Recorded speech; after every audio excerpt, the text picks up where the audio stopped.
All right, all right. Hello, everybody. Hello, Thanks hello. for joining. Oh, we've got Eric in the room already. We got Tristin. Oh my gosh, that was so easy and smooth. You guys are both in the room. Thanks for joining me today. Here we go.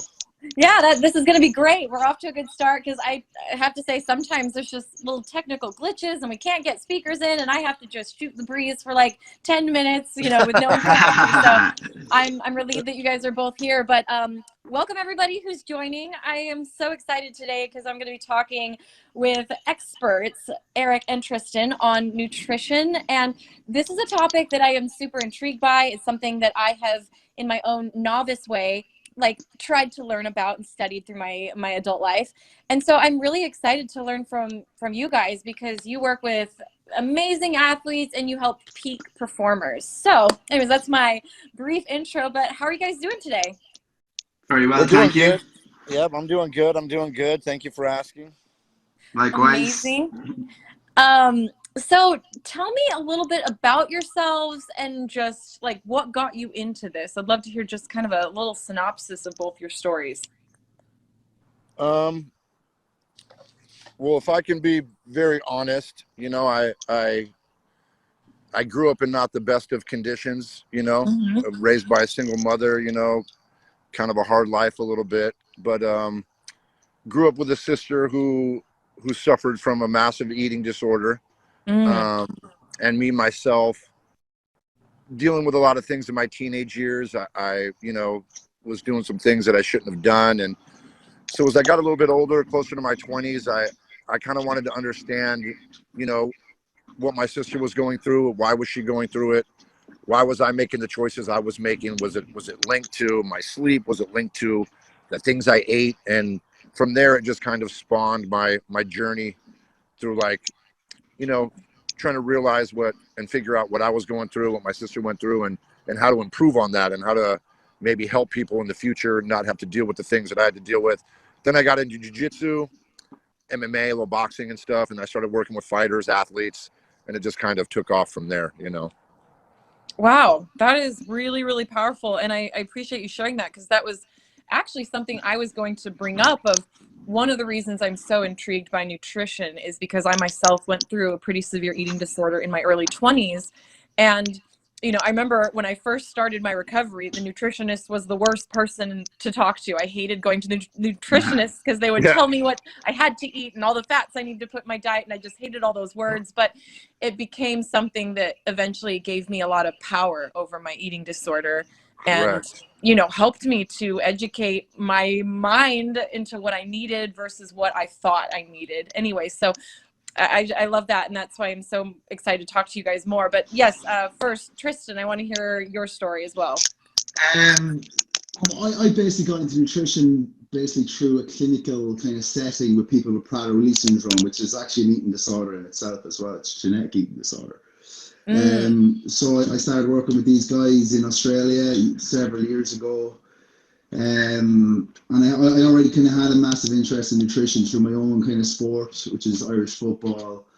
But that I kind of married the two together then, and I went on after that to get my master's in food nutrition and health. And then I started working with high-end athletes in MMA specifically, horse racing, several different sports.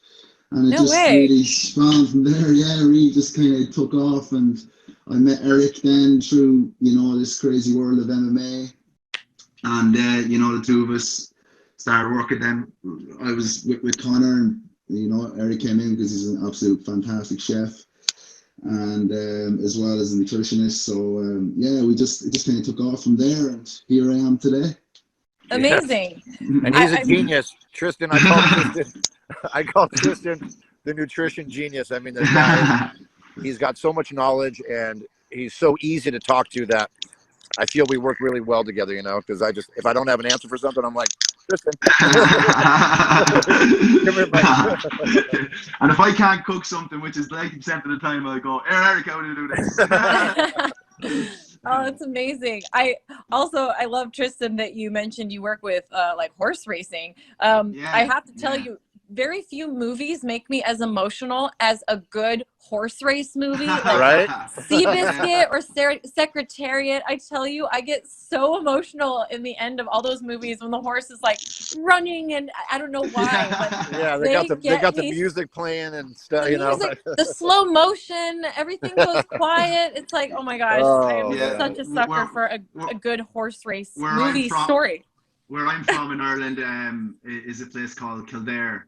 So it's a very kind of horse driven place. There's a lot of jockeys around here. There's a lot of horse racing. It's very, very big here. So yeah, and they have to make weight and they have to perform at the highest level as well, you know. So it's a very competitive field as well. So yeah, Totally. it's definitely an interesting field. And so you mentioned that you both work together with fighter Conor McGregor. And so I'm curious, how do you guys work together? How does that that working relationship happen? Well, you know, from my point of view, it works like this. You know, Tristin, I like to call him the head nutritionist. He will go with Conor and he will analyze workouts and, you know, caloric output, things of that nature. And he'll be there with Conor most of the time, you know, hanging out with him, seeing what he's doing, watching his performance. And then him and I get together. We go over, you know, what Conor is doing for the day, what he's done already. And then we go over the numbers that he'll need, you know, per meal as far as proteins, carbs, and fats go. Wow. And from there, I usually will create the food that he eats, you know, depending on his likes, dislikes, or his wants for that day or that meal. But yeah, we usually get together, go over all of his numbers, and Tristan's like, look, I want him getting this today, I want him getting this today, I want him getting this today.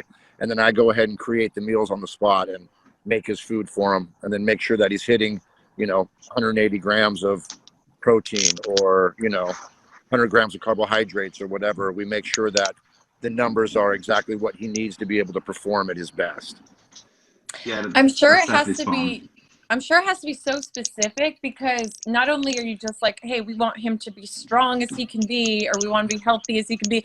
It's like you have to make sure he's hitting a very specific weight all the time, right? Yeah, absolutely. That's kind of one of the main factors in a weight descent, especially for an MMA athlete, because they have to arrive on weight at a specific day at a specific time. Yeah. So what Eric said there is spot on, and I suppose, you know, with an athlete of that caliber and that reputation and and the demographic that knows him, you know, teamwork and being able to kind of go back and forth with a nutritionist and with a chef is very, very important.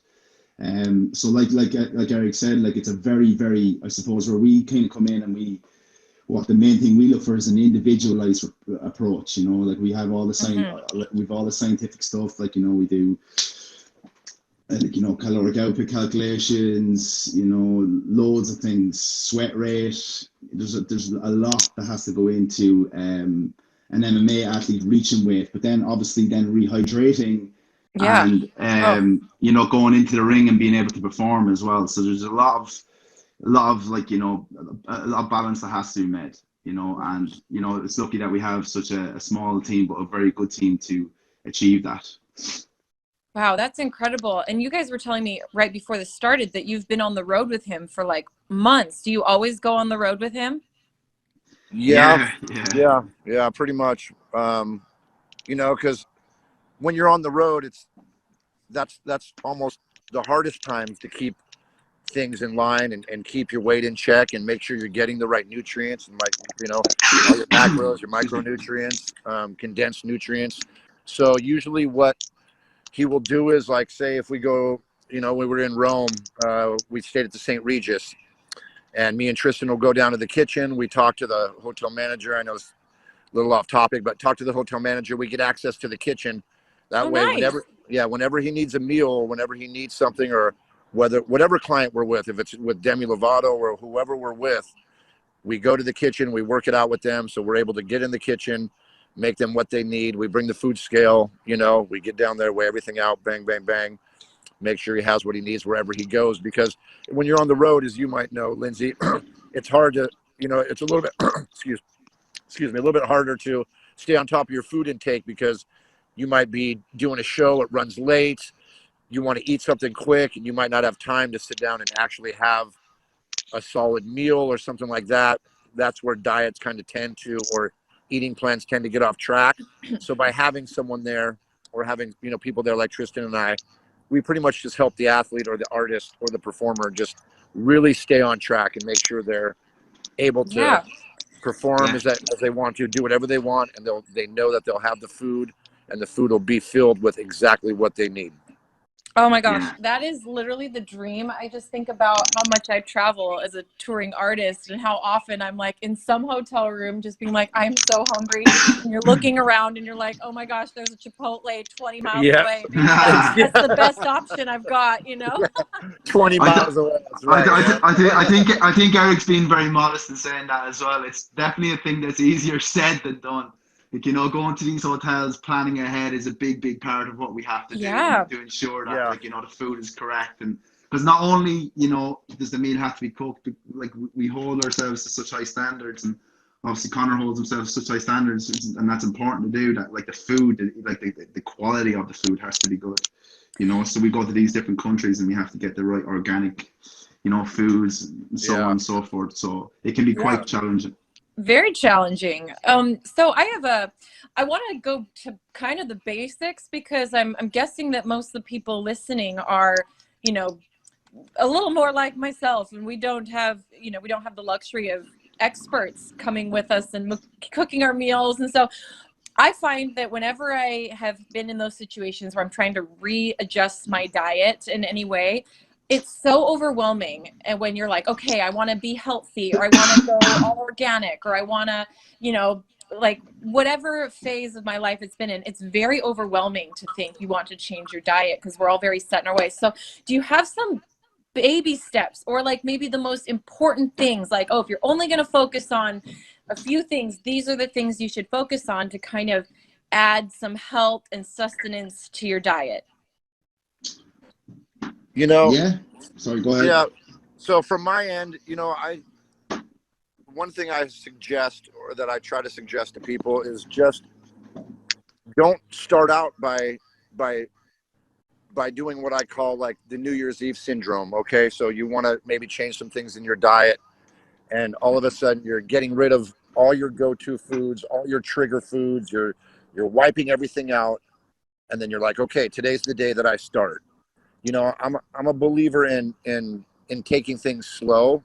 I don't like to force a lot of things or a lot of responsibility onto someone right off the bat, you know? So I like to take baby steps. So I tell people, and this is just my approach, you know, when we think about changing our diet, you know, we want to think of long-term, you know, something so what I like to do is I like to pick one thing a month. You know, when I first start working with someone who I know I'm going to work with long time, and just one thing a month or one thing every 2 weeks that we change. You know, so say, you know, you're getting ready to go somewhere and you're like, okay, what am I going to do? What am I going to change this month? Well, let's work on meal prep and maybe making a few things to bring with us, you know, on the road or whatnot. But I'm all about just making one small change per month. That way, you know, if we're on a long journey together, we know by the end of that year or the end of 6 months, you are going to have made 6 great changes in your eating habits, in how you approach food and how you think about food, etc. But, you know, my main thing is basically, you know, start out small, you know, start with like maybe meal prepping a couple meals a few days a week, you know, and start there. So, you know, you don't get overwhelmed and then just fall back into old habits. Awesome. And Tristin, what do you think? When I suppose when I think of healthy eating and I kind of talk to the general public about it, there's kind of 4 characteristics that I kind of go by: adherence, progression, resilience, and sensibility. So what I mean by that is, like, adherence, like, okay, this is the most kind of logical and effective and easy way to follow the diet. If you don't adhere to a diet, you're not going to be able to follow it and get the best results.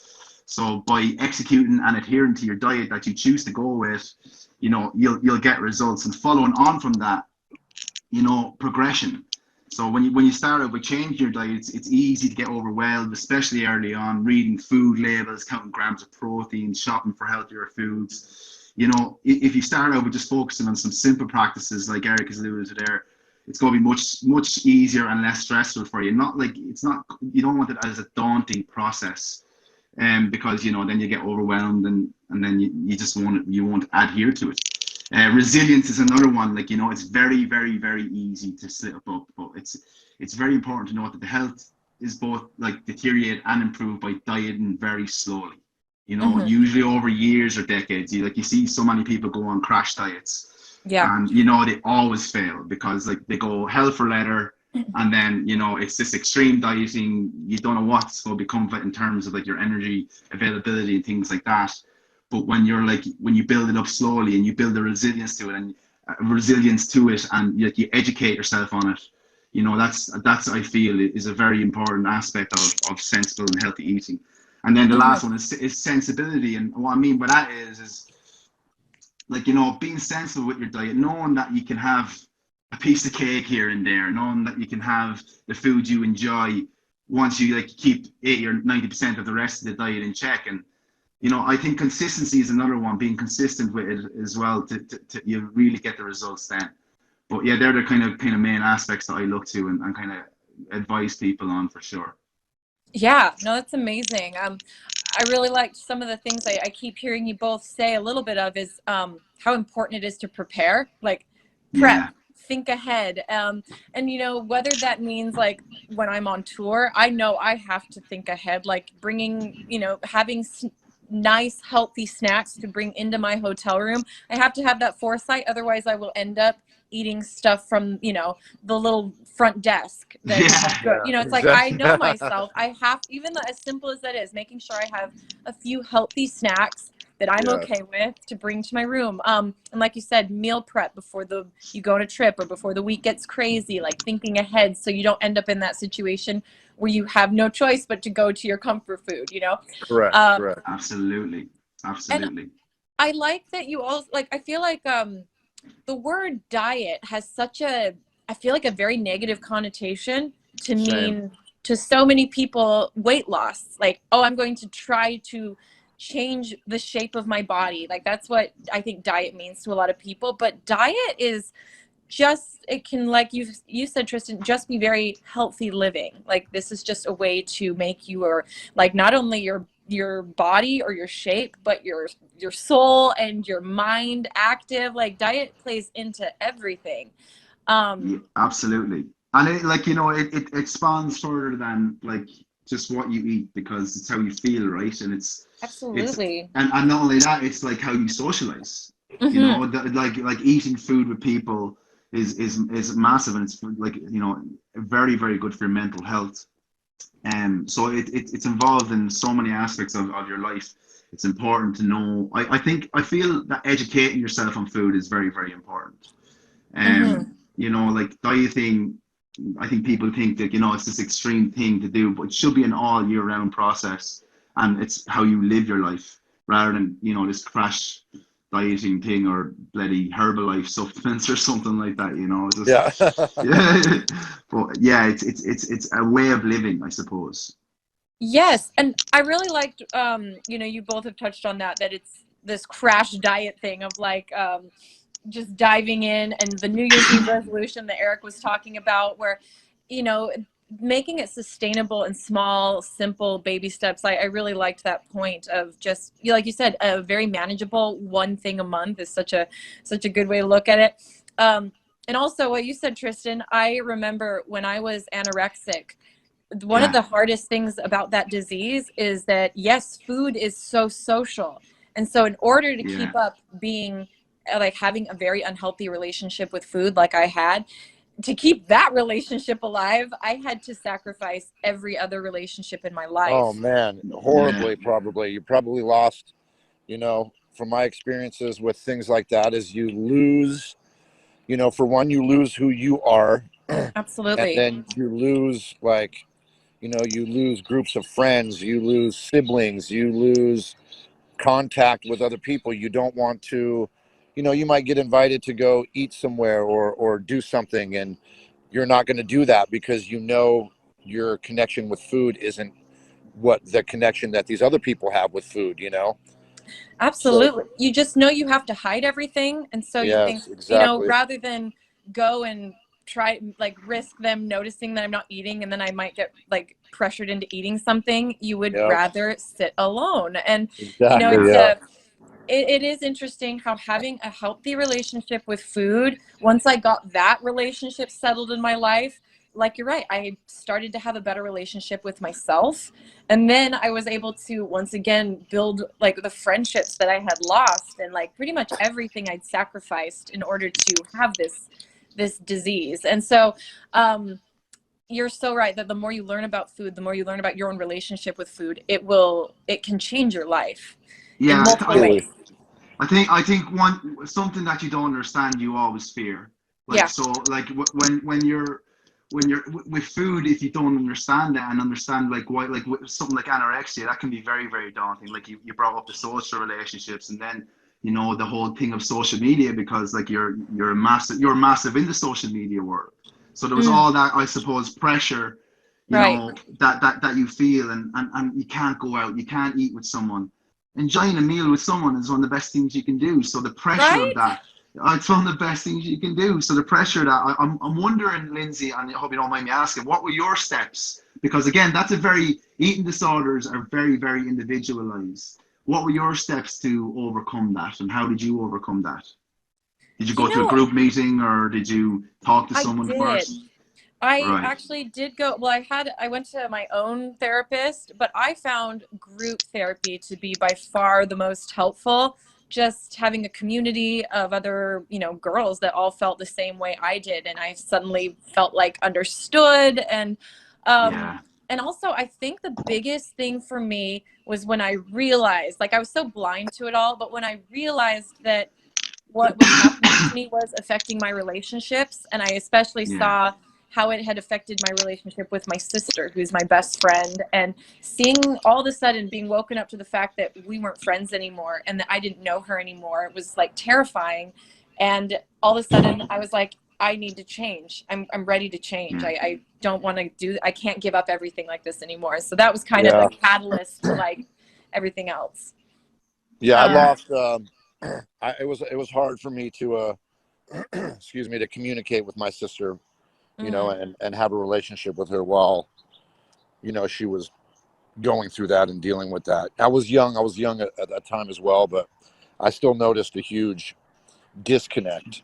Right. As far as, you know, communication went, and as far as like, you know, her being involved in dinners and making food. You know, my mother's, you know, she's one of the reasons why I cook. So making food was big for me, and I just remember her really not being around during those times, you know.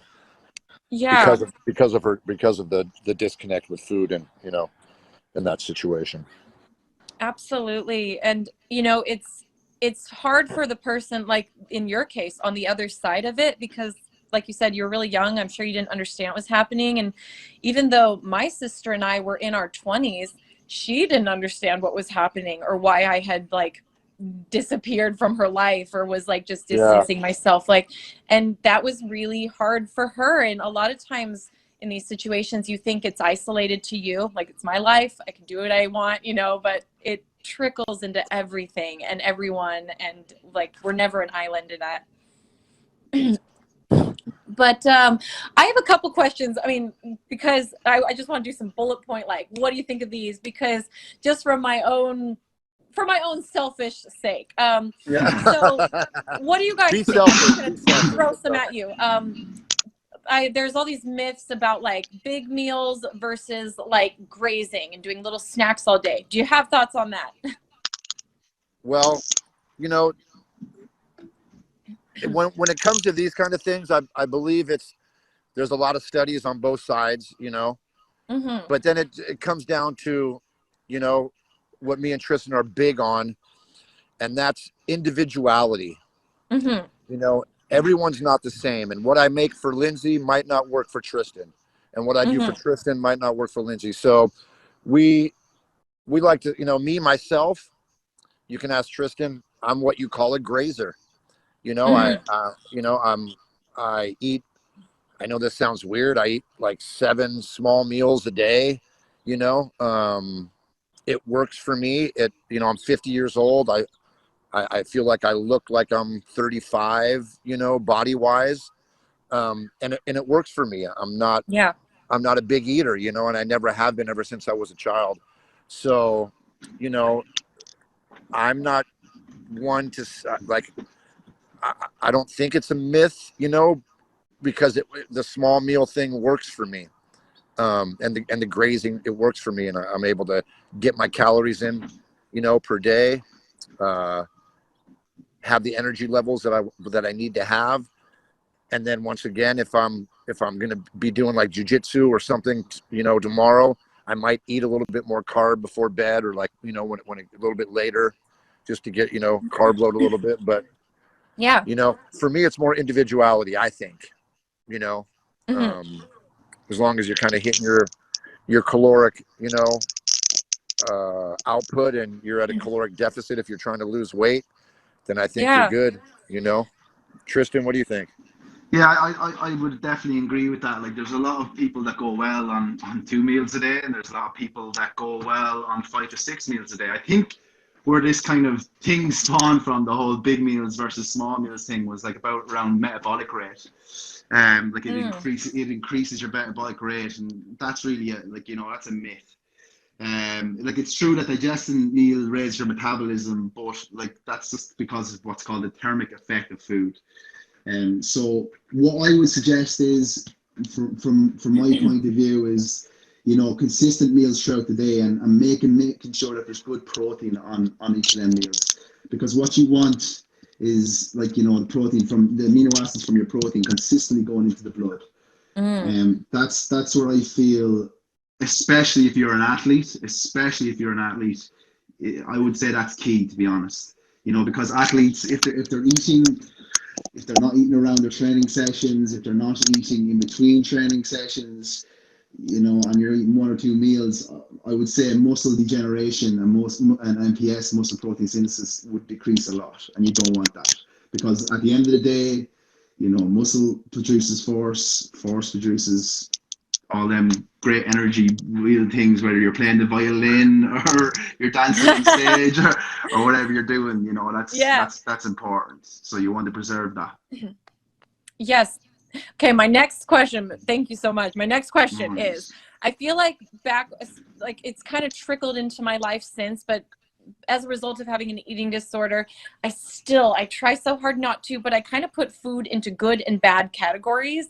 And there's like these just trigger words for me that's like, oh, that goes in the bad category, that goes in the good category, which obviously I know is not always the truth. But things, for example, like carbs are bad. I feel like media now tells us that carbs are bad and dairy is bad. What do you guys say to that? For me, I do jujitsu.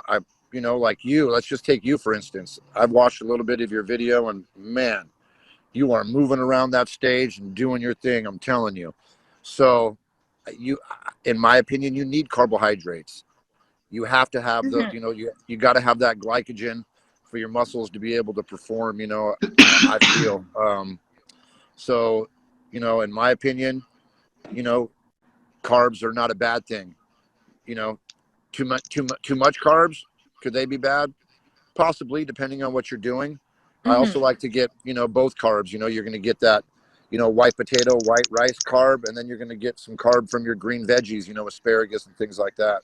So I kind of like to have a balance of those, Yes. Those are great. Yeah, those are like the complex carbs. What do you think about bread? I love bread. It can have a place in the diet for sure. Absolutely nothing wrong with it. Now, it all depends on what kind of bread. Like, for example, Ezekiel bread is one of the best breads you can have. It's really healthy for you. You can make your own homemade bread with less kind of, additives. But bread is a good carb source. It really is. And Eric is spot on.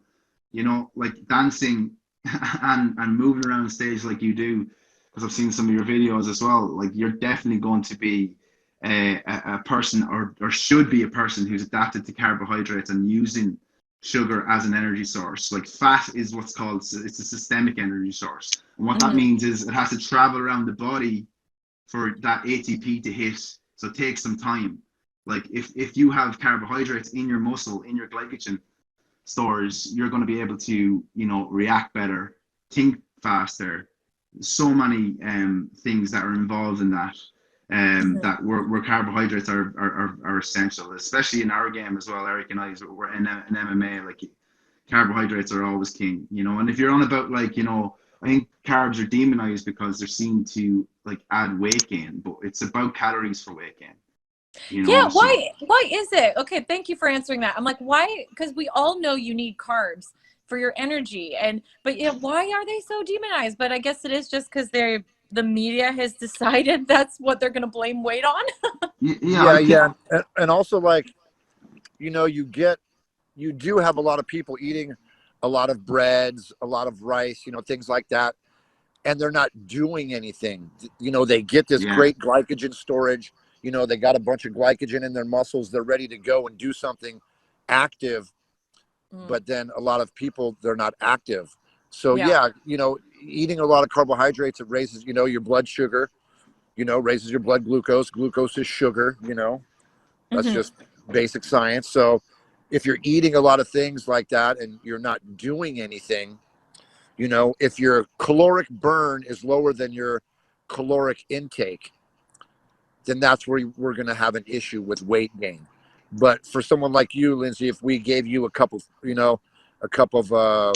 roasted baked potatoes with a little bit of butter, some fresh garlic on there, whatever, you're going to eat those down and you're going to convert them to glycogen. Your muscles are going to be filled with glycogen and you're going to be ready to perform with no dips or decreases in your performance because your muscles will have the correct amount of glycogen to get you through your performance or whatever it is that you're doing. Yeah. Okay. My next question is, how do I get you to come on the road with me and prepare all my meals? You just give me, all you got to do is let me know where you are and I will hop on a plane tomorrow. All right. My crew is going to be so stoked. Okay. Other question I have for you. I actually really like protein shakes, probably because I love milkshakes so much. And so to me, a protein shake is almost kind of, I can trick myself into feeling like I'm having a milkshake for breakfast. But yes, of course. what do you guys think of protein shakes as like a daily start to your day? A daily start to the day, I wouldn't recommend it. Like, Eric and I are food first. Okay. Supplementation second, kind of process, and that's the way a diet should be. Like the word supplement, it doesn't mean like it means like filling a gap. Okay. So like if by all means you're in a hurry and it's the last thing you can go to and kind of have, then it can have definitely a usage there. But I feel like a good healthy meal, especially high in fat, high in protein, depending on what you're doing that morning, is essential, and I think not only does having that give you energy, but it creates a good practice, right? Like we spoke earlier on about eating disorders and how people kind of go off eating properly because of habits they create. So I think, like, if you build that relationship with food, we spoke on that earlier on, where you're getting up, you're giving yourself enough time to cook a nice healthy meal in the morning. Maybe you're sharing that meal with your family. I think it goes a long way, and rather pouring some water and 30 grams of protein, isolate in a shake and heading on, Yeah. But yeah. I love that. That's really good to know, because I do that a lot. So I'm like, okay, that's maybe more of a lunch thing. Yeah. Because, always you want to think, and I kind of explain it to people like this. I'm a little bit of a smart Alex. So I'm just like, there's no protein bush. You can't go out and kick a tree and have a bunch of protein powder fall into a cup, so always try to go, earth grown nutrients, food first kind of. And like Tristin was saying, it's more of like to supplement in times that you really can't get to food, or, you're running late for something or whatnot. But right. yeah, we always try to go food first. Okay, I like that. I appreciate that knowledge. I also have a lot of friends that they're very all about the intermediate fasting. And so what do you guys think of that? Yeah, intermittent fasting, it's, in my opinion, and I like it. I do it myself. Like I said, I'm 50 years old. I don't want to constantly be having my pancreas producing insulin, and it will, give your body a rest from producing insulin and having, blood sugar, high blood glucose, flowing through your body, whatnot. So I believe in it. I do it. I practice it myself. I had an aunt who passed from cancer like 15 years ago. So I got really into, big into researching and studying fasting and, kind of the ketogenic way of eating. Yeah. Just to understand more of what it does to the body, how it helps the body perform, what it does to help fight systemic disease, things like that. But I believe in it. I like it. Tristin, what are your thoughts on it? Yeah, again, it goes down to that kind of individual approach to how you want to, run your diet, I suppose. Like, it definitely has a place, I feel, in dieting as a whole. If that's, like, it all depends on your goal as well. Like, do you have digestion issues? Do you have, is it weight loss you're after? If it is weight loss, can you be adherent to, like, intermittent fasting? So again, it's down to the individual preference, but like, it has loads of science behind it where it can, like, help hormone production, increase, because your insulin levels are lower, you can increase human growth hormone. It can help with visceral fat, like I mentioned, your calorie deficit. It can help with, like, insulin resistance. So like, people with type 2 diabetes could definitely benefit from intermittent fasting.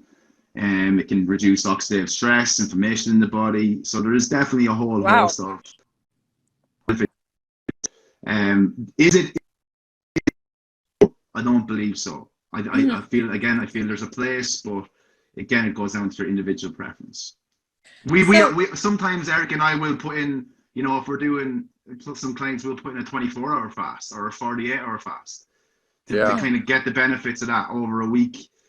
So that they kind of get the benefits of what I just mentioned there, plus they kind of still create the good habit diets and have all the other benefits of, kind of nearly have the benefits of both worlds. Wow. Is that something you would recommend to just kind of the average Joe, is just every once in a while doing a 24-hour fast or something like that? For sure. I do. Yeah. I do all the time, kind of reset the body, like I said, we're, in America, we tend to eat all the time, all the way up until bedtime. So, yeah.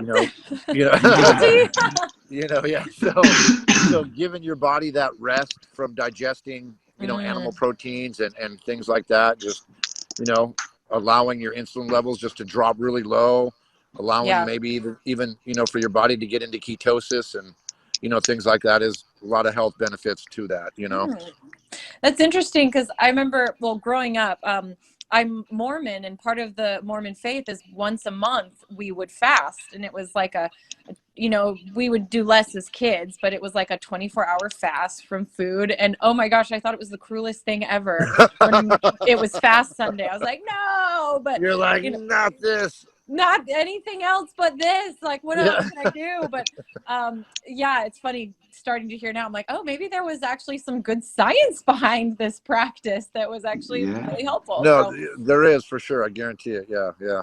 That's they so might funny. not have known the exact benefits, but fasting goes back, thousands of years. So right. Yeah. So you also mentioned digestion. This could possibly help with digestion. That's another, I feel like gut health is like a hot topic conversation right now. A lot of people are talking about gut health. What are some ways that you can try to balance your gut health? For me, I'll answer the first part of this, and then I'll let Tristin answer the second part. So something that I like to do is make sure that I am staying away from things that don't decrease my gut health, such as like alcohol, things like that, that can decrease one's gut flora. and the microbiome of the gut region. Mm. One thing we have to understand is that over 70% of our immune system comes from our gut region, comes from our you know, our gut biome and our gut flora, things like that. So I like to eat fermented foods, you know. Yeah, so fermented foods are really high in probiotics. So I'll do like kimchi or fermented garlic cloves, you know, like Whole Foods and some other these health places, they have, you know, things like that that you can buy that will really help improve and keep your gut region healthy. You know, that's one of the things that I like to do. Mm-hmm. Very Tristin? interesting. Yeah, I feel exactly what Eric was speaking about there. Gut health is definitely a hot topic now, and it's something kind of we incorporate in our diet as a whole by the foods I think that we recommend and the supplements we recommend. We like, you know, we would definitely have a probiotic supplement in there. Mm-hmm. We tend to recommend the Udo's Choice one, Super Egg Gold, because it's really high. It's got, I think, like 100 billion or something What's like that. it called again? I'm gonna write this down. Udo's Choice. Udo's Choice. Okay. Let's try it. But I think what's key, and people forget this, and it's so simple for your gut, is there's a process that's called training the gut. So when you eat a diverse diet, and this is the advantages, one of the advantages of eating a diverse diet, like when you are eating all these individual foods and your gut gets used to, that's why we say training the gut, gets used to taking in the nutrients from these foods, you will have a more diverse gut, and as a result you'll just feel better. So like all the foods that Erica spoke about there, you know, fermented foods. Another important aspect of like a healthy gut is prebiotic foods. So like prebiotic foods, Yeah. they're prebiotics that promote gut health. So legumes, beans, whole grains, you know, resistant starch-based foods, they're all very, very important. Okay, beans, whole grains, resistant starch-based. I don't think I've ever even heard that term before. I'm writing that down too. Sorry about that. You're pulling out all the big words now. You've warmed me up.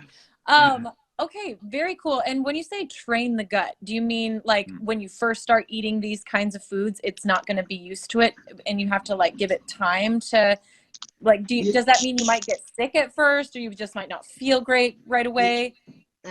I think a good example of training the gut would be like, okay, so let's take your nutrition around your exercising, so your workouts. Like a lot, if I give you say 50 grams of dextrose, which is a simple sugar, and you start ingesting that during your exercise, well, you'd probably feel sick, you know, but you would benefit from that extra glucose if you were able to absorb it and use it. So what I would do there is I would start off by lowering it. So I give you 5 grams first, 10 grams. So your body's getting used to that. So it's the same concept with foods, right? It's like, you know, when you have a diverse diet and you're used to eating several different foods that are based on a whole foods kind of premise, you're gonna be able to get the nutrients from them foods more commonly, especially if you keep it consistent, than if you weren't. So I think it's very, very important. It's such a simple tip, you know. It's definitely worth doing. Very cool. And then you guys mentioned supplements a little bit and vitamins. That's another place where sometimes I just get so overwhelmed. Like you go to CVS and there's like aisles of supplements, and it's like, where do I start? So you talked a little bit about probiotics, but are there any supplements that you're like, everyone should be taking these? So I think one supplement that everyone should be taking, you know, in my opinion, is creatine. Ooh. I'm adding that to my list. Yeah, it's probably one of the most studied, you know, supplements out there with real studies, you know, non-biased studies, as Tristin would say. That's a personal joke. Yeah. So you know, it's just really good for the body, really good for muscle function. I mean, Tristin could touch base on this a little bit more. Yeah. So yeah, absolutely. Creatine You know, it's probably one of the most researched supplements out there. So especially for individuals training, and especially for like specifically, you know, strength training, you know, it's hugely beneficial. The analogy I kind of like to do is, if you can imagine what does creatine do? So it increases the water into the cells, and that allows you to lift more. So if you can Wow. imagine your muscle is an empty plastic bottle, and you're able to scrunch up that bottle, right? You know, imagine that as your muscle. So what creatine does, if you fill that bottle with water, screw on the lid, it becomes firm and hard. And that's basically what creatine does. It allows more water to come into the cell, and because you're able to have more water in the cell, it allows you to lift more. But there's other, you know, aspects of creatine that are way more research now. Like, you know, its role in, you know, brain health. You know, so like, is there a place now where creatine can be recommended to everyone, whether they're training or not?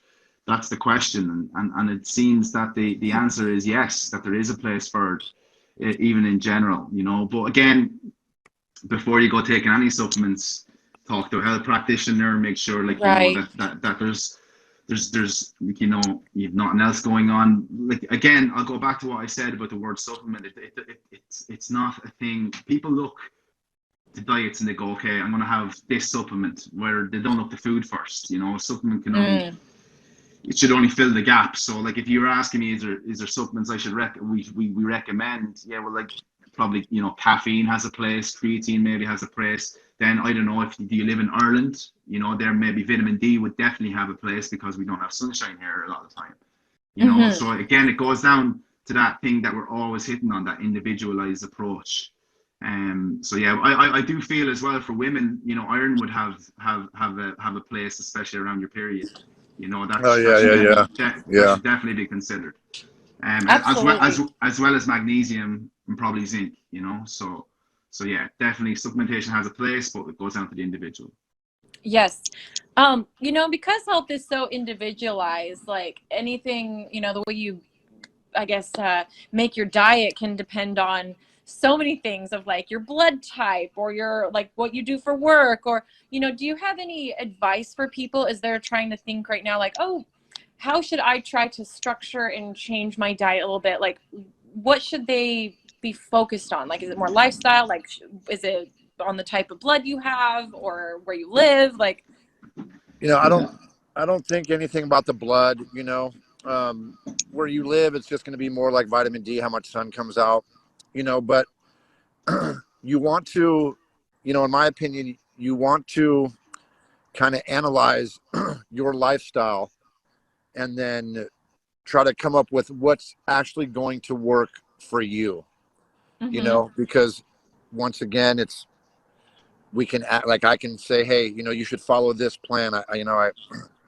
I did this plan for this famous person, you know, and they could start doing it, and it just, you know, they're not getting the results, you know, they're not seeing the things they want to see. So once again, it kind of, you know, goes down to like individuality, and what you feel that you would be able to stick to, you know. And I think once you understand that, you know, like what's going to work for you, and what you want to work for you, I think it'll make the journey a lot easier.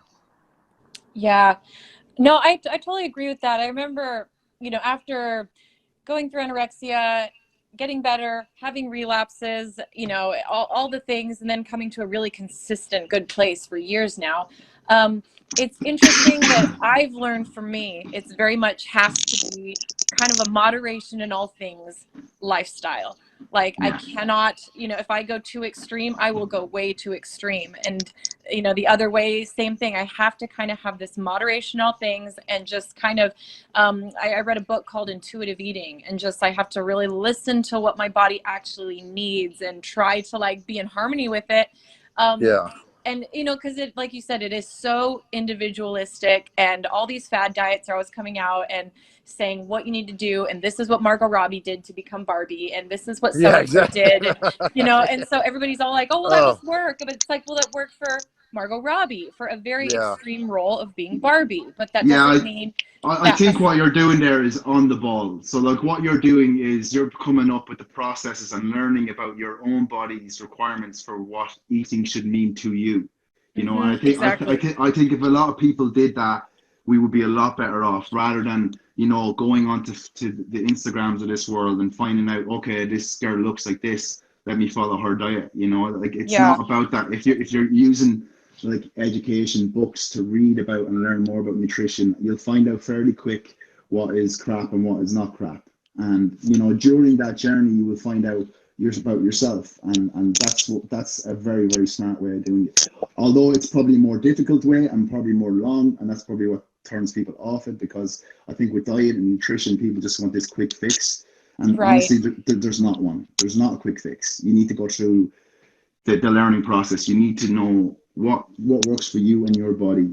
And during that process, like I said, you educate yourself, and that's where you get real results. Yeah. You know, and it's funny, I use the phrase all the time, I'm not trying to be a hero in this, like, and that's what I tell myself when I work out, because I mean, my morning routines, like, you know, when I'm off tour and I'm just trying to stay healthy, like I'm not trying to be a rock star or in shape or any like crazy, I'm just trying to stay healthy. I'll just do a little 30-minute like Pilates a day, and for me that works. And so when people ask me about working out, I'm like, I'm not trying to be a hero. I just get up and do 30 minutes of Pilates. And it's kind of the same with my eating. It's like, I'm not trying to be, you know, personally, I'm not trying to be the most fit human in the world. I don't have to be. I'm not trying to be a supermodel. So it's like, so I eat healthy, but I also, I allow myself to have cookies when I really want them. And I am so grateful to be in that place where I can enjoy that moderation lifestyle, because once upon a time, a lot of self-hatred would come into place if I dared to go there, if I dared to eat that cookie. So it's almost like a little victory to me in that space true. now. It's good. I always I try to function my life around the philosophy of 80-20. Yes. 80% of the time I'm trying to kill it, trying to do great, you know, trying to stay on track or staying on track, you know, and 20% of the time I'm going to eat what I want. You know, if I want an In-N-Out burger, I'll grab one, you know, things like that, because I know that 80% of the time I'm doing what's right and what I need to do to be healthy and live a healthy lifestyle. So I deserve those other moments, you know, that I give myself.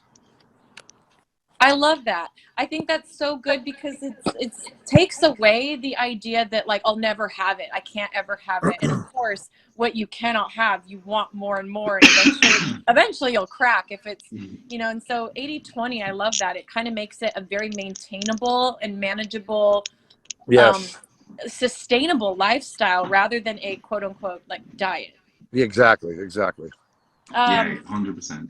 I'm curious, are there any common food myths that you guys hear or that are like circulating through the internet that you guys know aren't true or you want to talk about? Carbs are bad. Yeah. That's probably the biggest. Wait, what was that? Carbs are bad for you. You know, carbohydrates. Oh, carbs. I thought you said carrots. I was like, oh no, I didn't. Yes. Okay. Thank you for reiterating that, because I feel like that one sticks in my mind for some reason. So thank you. I think there is a few, like low fat foods are a healthy option. You know, that was one that was circulating around for years, where you know, now that like high fat foods are essential. You know, I think there's like, you know, a misconception about that, because people see when they go high fats, think, oh my god, that's like high in fat and must be bad for me, when in actual fact it's like you know, loaded with nutrients more than likely, depending on what the food is, of course. Skipping meals will keep the weight off. Like, you know, we know it's about overall calories. You know, no snacks, no treats, and restricted portions and all that kind of stuff. Like, you know, I think there was, you know, if you eat past 5 p.m. you're going to get fat and things like that. Although I do feel, and Eric and I have, you know, talked about this a good bit. Like, and he's brought me around a bit, I have to say. But no, I do feel there's probably a good cut-off point to stop eating. But I don't believe it's like, you know, it should fit into the person's schedule, and once they're consistent with that, you know. And then there's the whole kind of, you know, slimming pills and all that kind of stuff, like that they're essential for weight loss and all that, and or intense exercise is the only way to lose weight. Like, you know, there's all these things that I don't feel, they're all crap, like, you know, they're all myths, but there's still a lot of myths out there. And, you know, I actually don't blame the people that are putting these kind of things out there. I have blamed the consumer. You know, the consumer needs to search for the people that are qualified and have experience in these fields and go with them, you know. And that may sound like, you know, a bit kind of big to say, but there's just so many people releasing information that's false. So it's up to really the consumer to kind of go after the people that are qualified and you know, have experience in this and maybe follow them rather than the crap. Absolutely. Yeah, it's one thing to trust someone that has, you know, possibly a lot of followers, or that you see online that you say, I love her body and I want that body. Like, that doesn't mean anything. So you're so right in trusting people that have the knowledge, and that, you know, because I think one of the most important things, you know, in terms of what a lot of people think about in terms of diet is that, you know, we all have different bodies. And, you know, you have to eat and work out and live for the body you have. And that's what I think the book Intuitive Eating kind of taught me, is that your body wants to be a certain way, and you get to make your body the best version of what it is. And not try to make it fit into the mold of what everybody else's body or what everybody else's diet or what everybody else's workout routine is. Like look at your body, its strengths, and like, you know, eat and work out and live for that. Agreed. Absolutely. Yeah. Very, very well put. Very, very well put. Oh, thank you. And you guys, thank you so much for your time. I wrote down like quite a few notes as you were talking, because I just, like I said, selfishly, I got to ask all the questions that I was curious about. So, but yeah, thank you for sharing your knowledge with like everyone here. And I just wanted to allow you guys real quick to let people know like where they can find you, or if there's anything you want them to know about anything coming up for you guys.